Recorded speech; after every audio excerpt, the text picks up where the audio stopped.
Hi, I'm Mr. Franklin. Welcome to week 6 out of 7 for the end of this school year. This is for the week of May 18th through May 24th, 2020. And this is just a video update for our class with conceptual physics. So in this video, I'm going to try to keep it shorter than last time. So I want to cover a couple of gotchas from last week.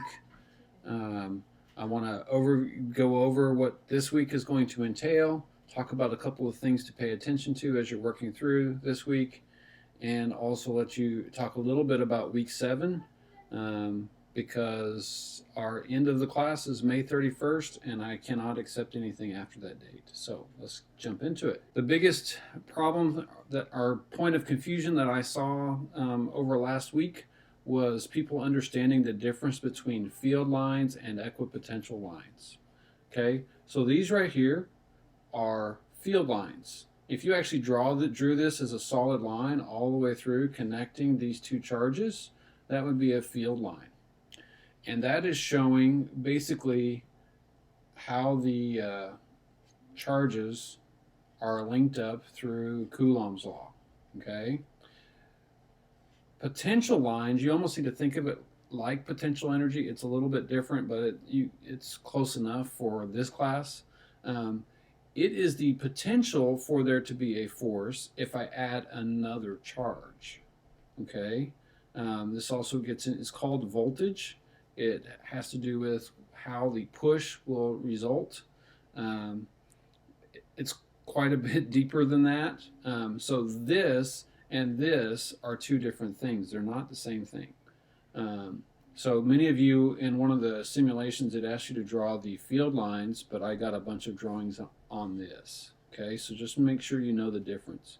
So what's a simple way to keep it straight? Just think about this. This is the potential. What would happen if I added another charge? And this is showing you how are these two interacting right now. This week, week 6, here are the items that you're going to have to do. Here, we'll start off with the update. There's going to be a video note on materials. This is really one of the important parts of this whole unit is how do things work? And why is paper paper? Why does metal act like metal? Why does plastic act like plastic? And it has to do with the charges involved in the atom. And because the charges determine how atoms interconnect with each other, which you're going to learn more about that part of it in chemistry next year. So in this unit, you're going to learn what the charge is all about and how that impacts those interactions, which you will actually learn about the interactions themselves next year. Then you're going to do a little practice with that with this worksheet. Then there's going to be another video on current electricity. This is the electricity going through your walls in your house. And then you're going to talk about voltage. You can think of voltage as the push for electricity. And then we're going to start jumping into magnetism. And you need to keep, as your lens throughout this whole thing, we're going to be thinking about power and how is it supplied in your house. Just a guide to help you go through this week. You should be doing a little bit every day and not trying to cram it in. So on Monday, you should probably do the video notes and worksheet page 7 because they're connected. In fact, I would have this worksheet out while I'm watching the video, and it'll help you answer that worksheet really well. On Tuesday, there's going to be you should watch these 2 videos, and then on Wednesday, you should watch this video and then do this worksheet. Now, I will hit it again in a minute, but you should probably have this worksheet open while you're doing these 2 sets of notes as well, and you'll be able to answer some of those questions as you're taking notes. And then Thursday, you should do the review quiz and really review everything, and then prepare yourself for Friday for the actual summary quiz. And I recommend you do it actually as close to this as you can, or do more in a day than that, because I'm going to encourage you to try to get ahead. Okay? So some keys to success for this week. The worksheet pages are very closely connected to the video notes. In fact, some of the answers are pulled straight out of those videos. So if you're working page 6, video notes 6.01 on matter and its properties, that would be a good one to have your note, either your notes for that open while you're working that worksheet, or have the worksheet out while you're taking notes. And then page 8, you should have that out, or look at your notes for 6.03 and 6.04 while you're working it. For the quizzes for this week, you should study your vocab, your symbols, and your units. Okay, we're not doing a bunch of the math associated with these symbols and units for this unit, but you should be familiar with them because they're everywhere. They're written on almost every electronic device's power supply and battery. So, in fact, let's take a look. Here we have some Apple, but every electronic device, if you look for this CE, it's the electrical certification symbol, every device has some sort of like certification notification on there, and then it will tell you what it's rated for electricity. Now in the modern world, that's less and less important than it used to be. I lived in the Philippines at one point, or was in the Philippines at one point, and we had American electronics that were only rated at 100 to 120, and they were rated at 240 right here. See that 240? And if you plugged in something rated for 100 into something that was putting out 240, I had a laptop catch on fire and start smoking because it had too much voltage going through the computer. Okay, so it's still important. It's less important because most modern electronics have gone to being able to accept either.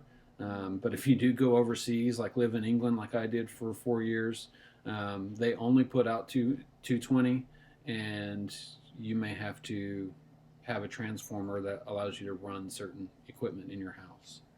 Anyway, this is an adapter for like iPhone, but any adapter, any battery, any electronic will have one of these labels. And real quickly, you can see what the input is rated for. The little squiggle here, which I kind of skipped over, tells you that it's alternating current, which you're going to learn about this week. It has a current, which is the flow. So voltage is the push, current, amps, that's the current, is the flow. And then you have a cycles. So this is 50 to 60 hertz, or cycles per second. If you're a video gamer, you know that you're looking for 60 hertz or 60 frames per second, FPS. Well, that's generally locked partly because of this stuff that right here. This is where the 60 gets its start. Now you can get 120 frame rate because your electronic device does things with this cycling. Okay, so but this actually impacts that, and this is coming from the power plant. And I'm simplifying things, but output. So this takes an input from your wall, and then it's going to put this out. And this little symbol is for direct current. This is more like a battery. Your battery puts out current, and it only travels one way. This current travels in multiple directions, and there's lots more details. But it puts out 5 volts. It's receiving 100 to 200 volts, but it steps it down using magnetism and steps it down to 5.1 volts. And then it also changes the current rating. Okay, and this is where if you're buying a generic brand charger, you can check this. It's not a big deal in the US, but if you're traveling overseas and you're not sure if you suddenly you left a charger at home or something, you can check this and go, oh, this is the rating. If you're getting into more advanced applications of that, you can actually use that to match up things, okay? But you should know what you're doing before you do anything like that. But every electronic device has that, so take a look at your cell phone battery, look at your cell phone charger, and see what it's rated for, because different ones are rated differently. Okay, to wrap it up, this is week 6, but week 7 is posted. And that's because the last day to turn in work is May 31st, which is the last day of week 7. The way some of you are working, that's going to be no big deal. The way some of you are working, that's a big deal because you're behind. There's not going to be a way to catch up for week 7 if you're too far behind. So I am encouraging you, get caught up, get through week 6 as best you can. If you follow the Monday, Tuesday, Wednesday, Thursday, Friday, then you can jump into week 7. Please do so. The last day to turn in any work is May 31st. There's lots of reasons for that, and most 99.99% of those are out of my control. So get your work done, get it turned in. If you're watching video notes, maybe take a second and watch an extra one. I know things are hectic, things are crazy at home, but take some time, do a little bit every day, and it won't be too overwhelming. But I also know that some of you are well behind week 6. You're not even at week 5 yet. So you got to get after it. You got to get going. It's tough, but I believe in you. I believe you can do it. So hang in there. Keep working. School's almost done. Take care. Stay safe. And send me an email if you have any questions.